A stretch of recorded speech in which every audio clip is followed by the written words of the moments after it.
There is a fifth dimension beyond that which is known to man.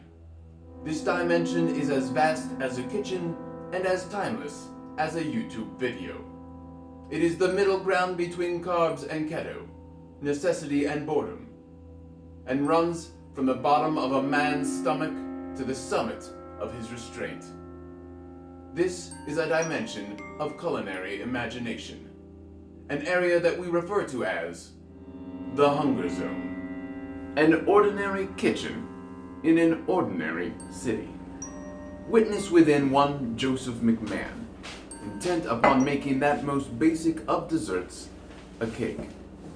But little does he know his world is about to be turned upside down. You know, you don't need to narrate the entire video. If you do, it's going to get a little long in the tooth. Already the cracks begin to appear as he mumbles incoherently to no one.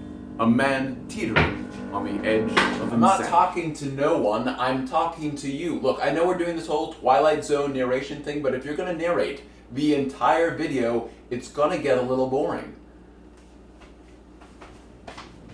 A man teetering on the edge of insanity, who is also kind of a dick. You know what? This is my video, okay? So why don't you go wherever disembodied voices go when they're not talking, and I'll take it from here, okay? So, today we are going to be making pineapple upside down cake. It is one of my favorites, though I have not made it in 5 or 6 years, and I lost the original recipe, but I got a new cookbook with a new recipe that sounds super cool, so let's try it out, shall we? The first step is to preset your oven to 350 degrees, adjust the rack to the lower middle position, and line the bottom of a 10-inch cast iron skillet with parchment paper. Next up, pineapple. Now, if you want to be fancy, you can get a fresh one like I'm doing, or if you want to save yourself some time and hassle, you can just get some pineapple of the canned variety. I won't judge. You know who will judge, though? This guy.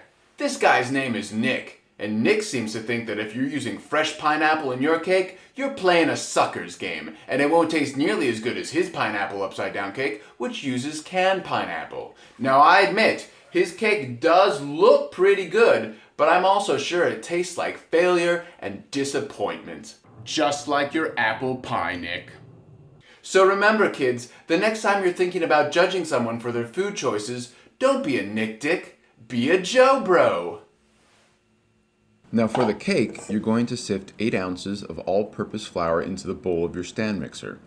Add a cup of sugar, 2 teaspoons of baking powder, a 1/4 teaspoon of kosher salt, 1/8 of a teaspoon of nutmeg, and 4 ounces of unsalted room temperature butter. Then mix it on low for about 2 minutes.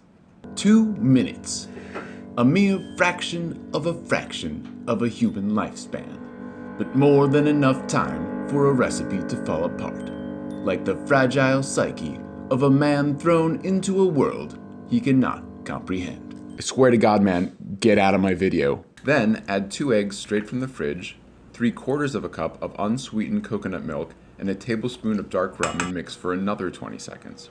Scrape the bowl to make sure it's fully incorporated and then set aside.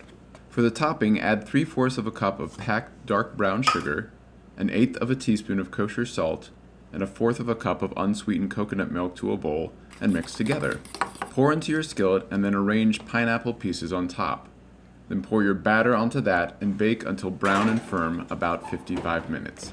When done, loosen the edges of the cake with a knife, place an inverted serving plate on top, and using oven mitts, flip the whole thing over. I mean, it still looks pretty good, but it did not come out cleanly. Alright. Woo! Ladies and gentlemen, this looks like a delicious, delicious cake. Let me just eat some of this pineapple here.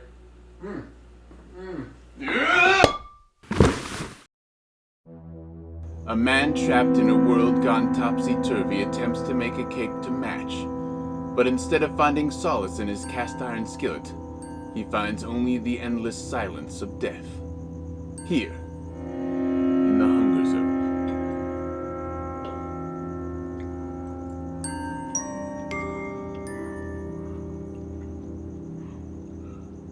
Ciao.